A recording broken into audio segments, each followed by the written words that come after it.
Well, joining me on the show is six-time Grand Slam champion Sania Mirza. Sania, that itself, makes this Olympics a big occasion for you. Tell us about going into your fourth Olympic Games and how different it will be from the all the other ones that you've been to. Well, I think that if somebody told me at the last Olympics that I'll be here for another Olympics, I would have probably laughed about it. So the fact that I'm here and it's obviously special for more reasons than one. A, it is my fourth Olympics, hopefully.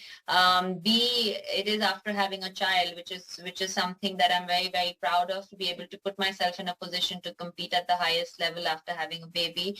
And I hope that, that can be an inspiration for some young women and young mothers out there to sort of say that you don't have to give up on your dreams. If you have a kid, you can still follow your own dreams. And of course, every time that I've played at the Olympics, it's something that is very close to every athlete's heart. It is something that we all dream of growing up as children, to represent your country at the highest stage of sport. And Olympics is one of those podiums that we can, proudly say that we are representing our countries at. So it is very special always to be at the Olympics, and I've been privileged enough to be at three, and I'm really looking forward to the fourth one. If someone told me, how would you define Sania Mirza in one word? I would say the one word that comes to my mind is resilience. What to you is that one word that defines Sania Mirza today? I mean, I don't think I can define myself in one word, to be very honest. I think it'll take a few adjectives for me, because I think that what you see from the outside is maybe resilience. What I go through on the inside and what happens on the inside is something that is far more than just resilience. It's grit. It's a lot of determination. It's a lot of proving the naysayers wrong many a times. It's going against the odds many a times. And I think that every young woman athlete from our part of the world will understand when I say how much more difficult it is as a girl to achieve things in a male-dominant career. And that is a fact. So I think that for me, definitely resilient is one of the words that I would say, but I think I'm very proud of the longevity that I have shown in my career. To be here over 4 Olympics and 4 back-to-back Olympics is something that is, I'm truly, truly proud of that. And, that's exactly what I wanted to ask you, Sania. It takes, beyond resilience, it takes to keep your mind and body in sync over this long a time, and particularly we have had one long year of pandemic when most people couldn't play any sport. So how did you manage to do that? That's also perhaps a lesson to keep your mind and body in sync. Yeah, I think that the whole world was going through, or is going through, a very, very difficult time. And it started kind of in March last year, I think, for us. And it's kind of been off and on since. And we've just seen one of the worst last few months. But I'm glad we're over it as a country a little bit. We're heading in a better direction. I think that the most important thing, especially what I was trying to do, was to try and stay as positive as possible. It's a difficult thing for me because I'm generally not the most positive person. I'm a pretty realistic person. So I'm very like, I don't really, just look at, oh my God, it's such a bright sunny day. I'm not one of those people. I am a person who looks at things realistically, life realistically. And it was a difficult time, even personally, because we were away from my husband. We were stuck in another country for 7 months, myself and my son. We were stuck in India. He was stuck in another country. We didn't know when we were going to see each other. We didn't know if we were ever going to play sport. I worked really hard for over a year to make that comeback in Australia last year, made that comeback, and obviously it was really good. And then the pandemic hit. I've been asked this question so many times, and I've always said I don't want to make the pandemic about myself. There are far larger things in the world that we're all dealing with. But as athletes, yes, we had, but like any other professionals, I think we all had our difficult moments during the time, whether it was mentally, physically, career-wise, financially. I think everybody struggled in their own way. So for me, just to stay motivated, it was important to sort of keep working, keep trying to say, you know what, if we are going to come out of this, and hopefully we're all going to stick together through it, and we're all going to come out on the better side of it. And that is something that really kept me going. Also, Sania, you didn't get visas easily to go out and participate in the events in the run-up to the Olympic Games. How was that, and how difficult was that, getting over, you know, all these bureaucratic tangles that an athlete has to deal with, and then you had to kind of isolate from your son also for a while, I believe. Yeah, actually, he's in the other room right now. I saw him the day before yesterday, the first time in the last 9-10 days, because Wow. Him and my sister had to isolate. They didn't get that exemption that was required to get into England. So they were in the quarantine, which was the government quarantine, and I had the exempt as an athlete, and for some reason, you know, they were not one of the essential part of my team. I'm not sure how, but anyway, that's what it was. So we needed to deal with it. And I think being an athlete in these times, of, you know, any career is tough enough, but being a mother who has to travel week to week, you know, with a toddler or with a young toddler is definitely not easy, and it's got its own set of challenges. And like you rightly mentioned, I had a lot of difficulty with the visa situation to start with. Then I had we even till the last moment, we weren't being able to let aboard the plane. I mean, the plane was leaving in 5 minutes, and there was an issue with the visa. So it was very, very dramatic, everything. But hey, we're here. We're at Wimbledon right now, and that's the most important thing. I'm with my son.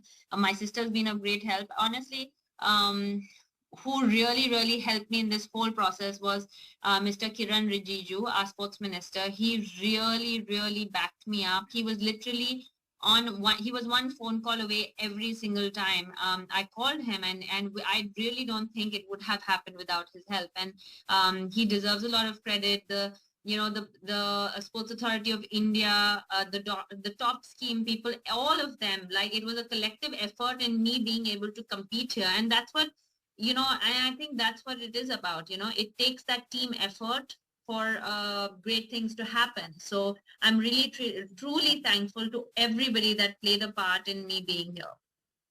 Sania, before we get to talking about sport, I'll have to ask you one other question about, you know, going to Tokyo in these times. Are you taking Izan along with you? Because we've heard about, you know, strict quarantine rules there as well. And how, as a mom, are you going to be able to manage that? Yeah, no, I so far I think he's not going with me. So at this point of time, unless you know, but like I said, I did speak with the sports minister, and I did ask him if it would be possible, and he said that he would try to do everything that he can. And obviously, as we all know, it's not really in our control. It is what you know, sort of the boundaries, sort of, so to say, or their own set of rules that Japan is coming out with. So we're just going to have to see. We're still about a month away. So let's see you know, what happens. But obviously that doesn't change anything from me going to the Olympics, or me being able to focus. And that is part of a working mother's life. And that is a mother's guilt. I'm sure if you're a mother, you will know. And there's a mother's guilt always involved when you leave a child, even if you don't put him to bed one night and then you feel that, you know, you should have been there. But we can't always be there, and that's okay. I mean, as long as he's okay, he's healthy, he's in safe hands.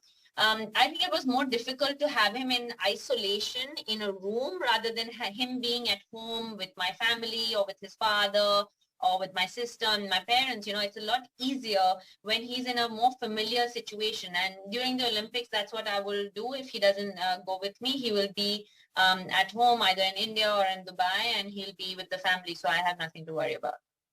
Another working mother who has pulled out of the games is Serena Williams. She's not going to be there in Tokyo. No, I think that I think everybody has a right to their personal choice. I don't think there's anything to comment about that. I think Serena's been at a lot of the Olympics, and she has already won a few golds. And I think that, you know, it is what you feel like. Nobody has the right to say that this is the right or wrong thing to do. Sania, talking about your lead-up tournament, which is Wimbledon, tell us who are you pairing with this time around, and you know, playing the Wimbledon in the lead up to the games, how is it going to then help you? Yeah, I mean, Olympics is very important, but Wimbledon is equally important as tennis players. You know, we don't have the luxury like a lot of sports to kind of focus on one tournament at a time. We have to go back to back as tennis players, and we're lucky that we get 4 Grand Slams a year and we get Olympics every 4 years. So I'm not really going to call Wimbledon a warm up to the Olympics. Wimbledon is still Wimbledon, and it's a Grand Slam, and it's just probably one of the most important tournaments of my life that I've been able to win and be competing at. I am going to be playing with Bethany Mattek-Sands, who I've had one of your very good friends on the tour. Yeah, she's actually one of my closest friends in life as well, not just on the tour. And we've gone through a lot together. We keep joking about how, you know, there are so many young girls now out here, and we're still keeping the 80s flag flying high. So that's where we're at. And yeah, it's a lot of fun playing together. We haven't played together in a while, but we're really looking forward to it. She's coming off a fresh French Open final as well. So we're looking forward to it. We still have a few days to prepare. Of course, the big news is that you picked Ankita Raina as your partner to play the doubles. What was really the rationale behind picking Raina? I mean, I've known Ankita for a long time. I think she's about 27, 28 years old now. So she's not that young in terms of tennis age, but, you know, I've seen her since she was 15 years old. We've been at a lot of tournaments and Fed Cups together. It's been really good to see her be so disciplined over the last so many years, over the last 12, 13 years, and really work hard. And I think her discipline is probably her biggest strength. She wakes up every morning and she puts in that 100% effort every single day. And you know, that's what you expect from her. She's obviously been playing good over the last few years, and she's someone who's at least you know, usually I had a women's doubles partner in the last 3 Olympics who were obviously not close to being in the top 100. She's 95 to 100 in the world. She's a part of the WTA event. She's part of the Grand Slam qualifying event. So she is around this kind of level. She understands the level that's going into it, and she's a very, very nice girl. So we've got to spend some time together before the Billie Jean King Cup as well. So it was an obvious choice. She is the best player in the country right now. You know, and especially talk us through the chemistry between the two of you. There has to be an on-court chemistry for you guys to play together. Not always. There are many people who don't get along, play together, and win a lot of titles. But I think that we have a lot of chemistry off the court. We have, like I said, I've known her for a long time. We got to practice together just before we went to Latvia. We were in Latvia together.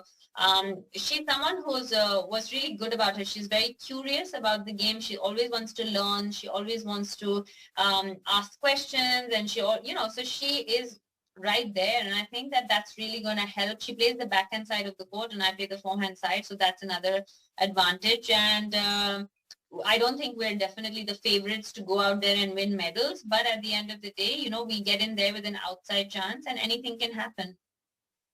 Well, this is sport. Anything can happen, really, Sania. And going into your 4th Olympics, you know what, I was reading that you are going to be playing at the Ariake Tennis Center, where you won 3 titles. How important is it for an athlete to be knowing the arena that he or she competed in, and does the familiarity really help?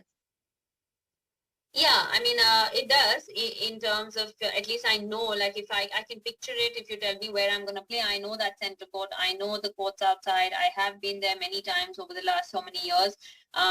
But having said that, you know, you don't know how the courts are going to play, because every year the courts play different. They do relay courts every year. So usually the courts over there do play kind of fast, which I really like. Hence, I've had really good results over there.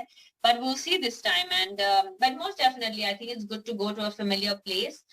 It's not that overwhelming. But again, you're going playing, you're just going for another tournament is different to how you feel when you're stepping on the court when you play Olympics for your country. So is it easy to go from grass to hard? Nothing about any of this is easy. So I mean, it's not easy, definitely. But we do have about maybe 10 days before we get into the Olympics. So we have enough time to make that transition, usually about for me, it's different for everybody. For me, about 4 to 5 days playing on a different surface usually is enough to make that transition. The toughest transition, according to me, though, is from clay to grass. I think that going from slow to fast is much harder than going from fast to slow. So. Mm-hmm. Okay. So, Sania, being there, going to Tokyo, have you figured out what the quarantine rules will be for you? Because we have been reading for the Indians, it'll probably be difficult, though we still don't have the clarity whether it's about the Indians traveling from India or for all Indians traveling to Tokyo, quarantine rules are going to be different.